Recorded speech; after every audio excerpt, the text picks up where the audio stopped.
judge me. She's like, let's judge him tonight. How are you guys doing? You doing good? Awesome. So I'm supposed to be under the light here, right? Where's Chantal, right? We good? See, you have a nice name, Chantal. See, how many Arabs are here? Well, of course, that goes without saying. How you doing? You're not an Arab. You're wearing kandura. It got me confused. I'm sorry. Where are you from? Nice to meet you, mate. Thank you for wearing the kandura. Really, clap for him. I'm very happy with that. Try wearing kandura. I'll tell you why. See, and then I'll get to the topic. You've been here in summer? Have you been here in June, July, and August? Yes? How does it feel? It's like being trained to get into Interhill, right? It's very hot. So the thing is, when you wear kandura, how do we wear it? It's a long shirt, isn't it? Kandura is basically a long shirt. And beneath it, in UAE, we wear, don't worry, it's not going to be a PDA, it's not going to be, no, it's not, don't. Just, we wear this. Please do not stare at my legs, but just. This is a white skirt for men. We call it uzar. Beneath it, nothing. Why are you happy? This is the first time you hear about this? They're like, ah! Literally, long shirt, uzar, and nothing. And if you wear anything under it, like a boxer, people laugh at you. Well, we will laugh, right? And it's very useful. Ventilation.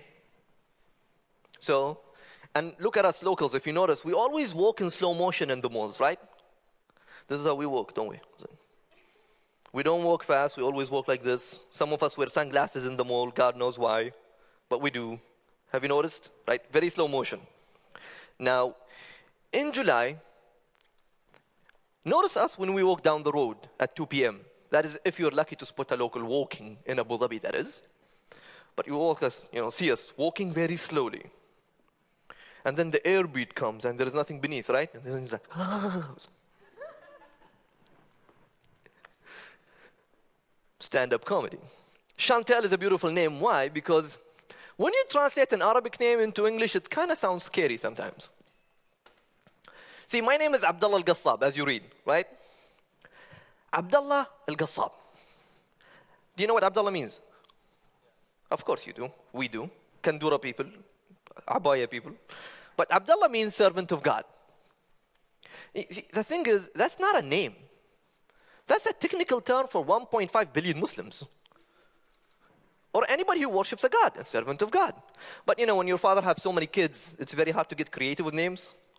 These are like, just name him Abdullah. We'll name the other 5 other names. It's okay. So servant of God, which is spiritual, and it's fine, and it's positive. But then comes my last name. Servant of God, so Abdullah Al Qassab. Servant of God, the butcher. Yeah, exactly. Oh, good feelings are gone. Why stand-up comedy? Great example is recently on Netflix. You watched Tambourine for Chris Rock. Chris Rock, the black comedian. Watch it after I talk, and you might relate to that. He talked about his porn addiction problem. He talked about his divorce problem. He talked about his custody of kids and the fight he had with them. The topics sound very negative, don't they? I mean, why would you talk about your porn addiction? I mean, sorry, why am I looking at you guys? You're in that age yet. Get into the 30s or 40s. You sleep while watching. You wake up and the laptop is out of battery. It's that bad when you... Because in our age, we don't even know that we can have it on mobile phones. I was shocked. I was like, why? Why would you have it in your phone? Why it is? So, it's a tough subject, very sensitive. And joking about divorce, or talking about fighting custody. How can such dark topic, or even depression, when Robin Williams talked about it, how can such a dark topic that's frustrating or draining be funny? What we learn in a stand-up comedy is not to just have a setup and a punchline, which is the technicality of stand-up comedies. They're always having a setup and a punchline, and the punchline should get you funny, get you laughing, and the setup is a technical part that gets your attention to listen. The idea that we get trained on, and we study, and it's really serious business when you get to do stand-up comedy, is we address the pain that we went through, and then we look for that pain in everybody else. And through that, understanding my pain, and understanding your pain, or your pain, or your pain, or yours, then I understand how you felt about it. And I'm a total stranger on stage with minimum 20 people. Because if there was like only 10 people, you'll be very depressed with yourself, you know. It's like, why am I joking to you, 5 people? I don't know you. Am I getting paid for this?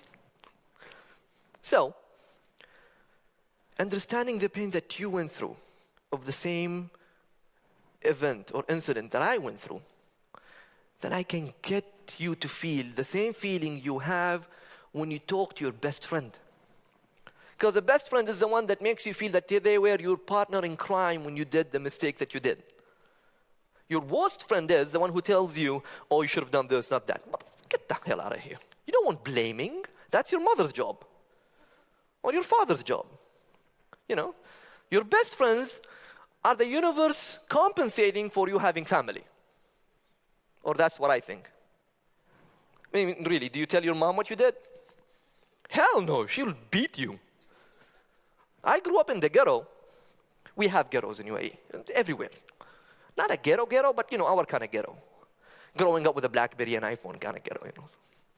Different standards, of course. But point is, because I can't tell my mom what I did. I got in a fight once when I was 10 years old and I got stabbed. Yeah, it was that bad. What, you're from Abu Dhabi, aren't you? Banias? Oh, you can't handle Banias, can you? Well, I was in Sharjah. We have a different neighborhood there. So I couldn't tell my mom I got stabbed. I had tissue, you know, Kleenex, and just Scotch tape for 2 weeks. I mean, he's a kid. He can't just stab me and kill me. We are kids, 10 years old, so you know, the wound wasn't really deep. And it was in the ribs. I mean, we just watched the movie and we thought, yeah, we can kill people. So, point is, you can't tell your parents. And if you tell your brother, they might say, you should have done this and not that. So we have best friends, and they understand more. And hence you have that soul connection with your friend. And thus they are your best friend. But a comedian is not your best friend, you just met him. And frankly, if he was just an opener for a big stand-up comedian, you don't even know who he is. You don't even care, he's a warm-up. But how can they relate to the pain that you went through and make you smile and laugh at the same pain that you went through? Is trying to increase a part of emotional intelligence, which is self-awareness. Now, emotional intelligence is divided to 4 parts. Before, according to a Harvard research, when they divided intelligence to 6, emotional intelligence is part of them. You have natural, you have logic, you have mathematic, you have kinetic, and you have the emotional intelligence, and you have the, I said natural. There's another one, Google it if you want. So, really, try to Google it. Point is, emotional intelligence was divided to 2, interpersonal and intrapersonal. So, interpersonal and intrapersonal. Then there is another book called Emotional IQ 2.0. Buy that book, it's very useful, extremely useful. It's not a book that you just read. They actually get you to sign up in their website, and then there is a survey, very short, you answer it, and they will tell you, okay, you have this area and this area to improve, and this area you're already good, so go to chapter 40 in the book, or chapter 20 in the book, do not read the whole book.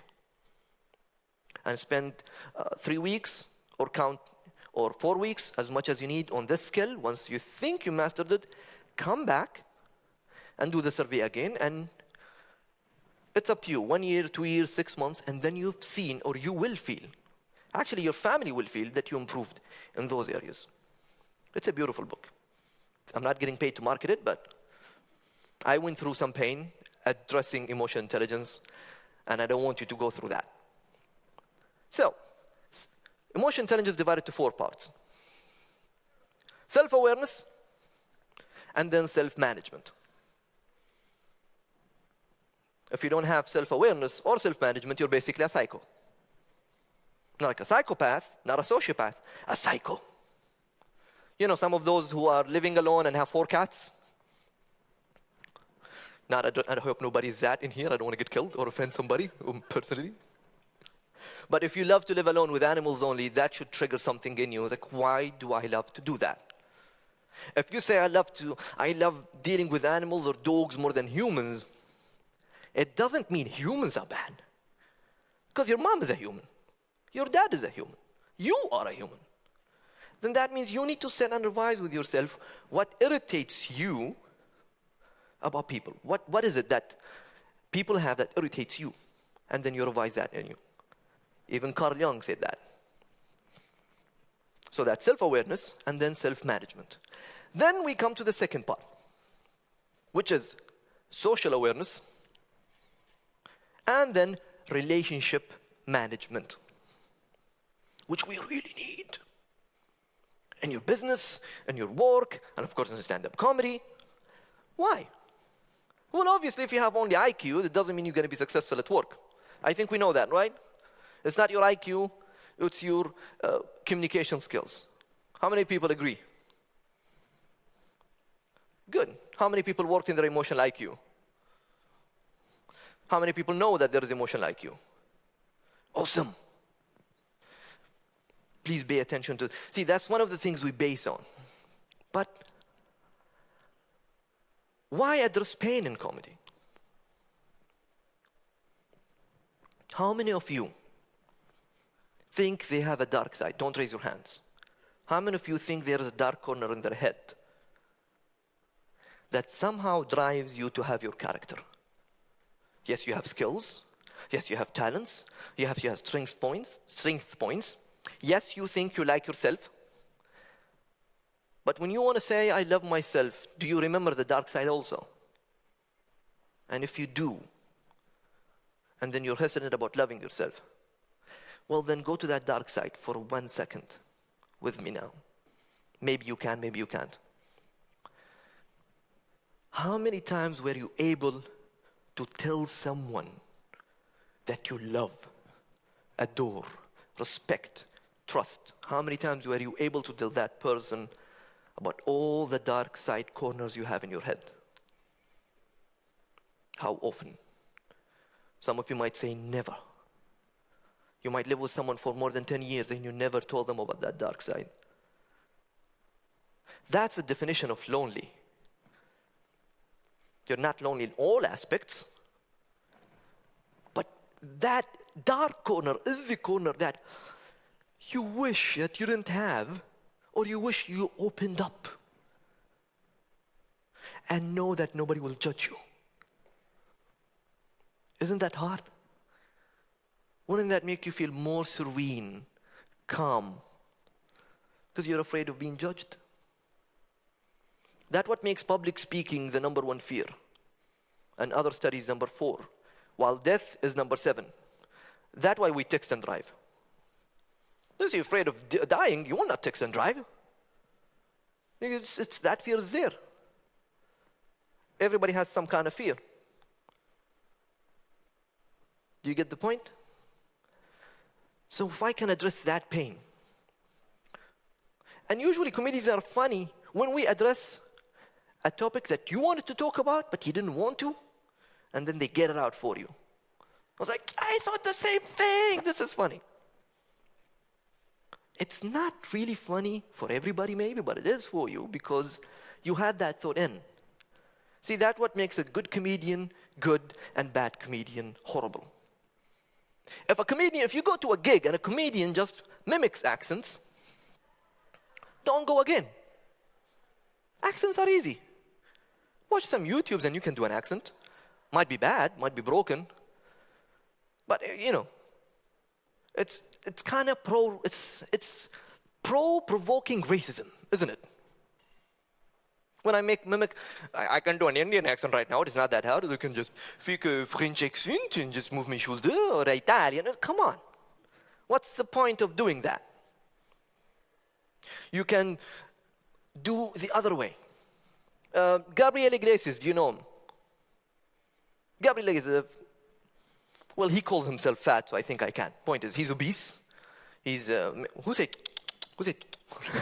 Somebody said, no, don't say that. Okay, he's a big guy. He calls himself fluffy. And he went to Saudi Arabia and he performed. Out of the 1 hour that he did, the 20 minutes he did about Saudi Arabia, he put it in the YouTube for free. So people will know about Saudi Arabia. When he joked about his trip to India, it was not insulting Indians. It was funny and it was pro-Indian culture. It was beautiful. You see, that's proper. And then you have comedians who just joke, addressing typical well-known stereotypes.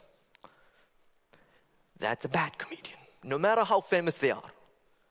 That's B-rated. How so? It's not that human, is it? Every culture got their points. If I'm going to address the points I see on your culture, then I'm calling you names. It's when you, I think it happened to everybody, when you talk to somebody about an incident with a different person. So I went to this guy, to this doctor, and every time I tell him about something, he says, I know, you have this, take the medicine, go. And they will ask you, where is he from? It's like, what does his nationality got to do with him being good or bad in medicine? What does his nationality got to do with him being an expert in IT or not? Or his driving skills? Speaking of driving, well, my mom says I drive worse than women. It's my mom. She's entitled to say that. She's from the same gender. Maybe. I don't agree on that. I'm worse than everybody in driving. I have a very good CV that proves I don't know how to drive. Speaking of driving. See, all locals almost are bad if you want to make that stereotype, but because maybe we are careless, we just drive. And we have Fast and Furious 7, very good motivation. I'm not kidding, that's true. Every week when there was a Fast and Furious movie release, the amount of accidents were higher after the release of the show.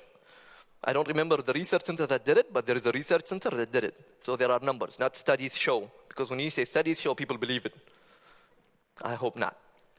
So, I'm a lazy driver. You know, in Abu Dhabi, you know when you drive and there is a turn and you have to look this way to look at the cars? I don't do that. You know, wearing ghitra is very hard, isn't it? Especially when you're younger, you don't have the training to do this, right? So you don't want to do this. I was like, I'm just going to inshallah my way out of it. How many of you expats heard inshallah the first week they came to UAE? How did that feel? One of my friends thought that's a person. He's like, Qassab, who the hell is inshallah? What does it mean? I said, God willing. He's like, why is nothing is being willed right now? I was like, it's like saying, I'm going to send you an email. Which is good, in a way. See Ramadan? You know Ramadan, our month? That's 30 days of inshallah. There is no work. So when you have work in Ramadan, don't take annual leave. Because you go to work late anyway, because it starts late. And then your manager leaves early because he's fasting. God knows what, I don't know what fasting has to do with it. So you can leave early. Nobody's checking your work. And then after Ramadan, inshallah, we'll catch up to the work. So don't worry, you know, and your appraisal will be fine. We just, you know, it's a click away. So, emotional intelligence, right? Self-awareness, self-management, emotional, social awareness, and social affairs management. It can address later on your own relationship with the person you're with. Which is funny because comedians are not always good with that. Because we focus on self-awareness and then social management. We skip the middle. Hence, we are able to address the pain that you go through, and then we can joke about it with you, and you don't feel being judged. Doing comedy made me realize one thing that is very important for us. Why do we judge? We just talked about racism and stereotypes. And please do not believe in stereotypes. And I'm local. And there are stereotypes about me. Being Emirati, wearing a kandura. All of you heard them. Heck, I joke about them sometimes. Yeah, but the nothing beneath Uzar is not a stereotype. That's like fact that should be National Geographic. I'm just saying. It's very healthy. Try it. Honestly. I mean, okay. Skinny jeans. A question for the ladies. That's a question for the ladies. Please answer honestly. For the sake of manhood, not womanhood. Please save us. Okay? Question is, do you think skinny jeans look good on men? Okay, you have to scream it out. We are thick-skilled. You know, the men don't really listen, do we? Do you think skinny jeans look good on men? Can you say that loudly, please? Can you say it louder? No. Thank you, men. Stop wearing skinny jeans. Come on. Honestly, it looks like socks with chopsticks. I mean, if you have good legs, like bodybuilder legs, wear it. Heck, don't wear anything. Just walk.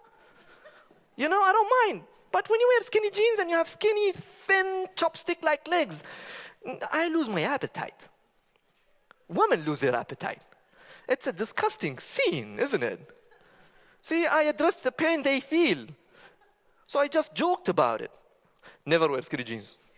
Oh, you're locals, you're different. You wear polo short and those short shirts, right? Short shorts. Is that it? This is how, well, as far as I know, how do you spot a local in Europe? Polo shirt. Don't laugh, right? Yeah. Honesty, right there. What do you guys wear, young'uns? I quit, man. Don't do that. There are some guys who wear leggings. I mean, I believe in female equality and all that. But equality was to give them the original right that they had from the start. Not we copying what they wear. You guys got it wrong in a way. It's confusing, isn't it?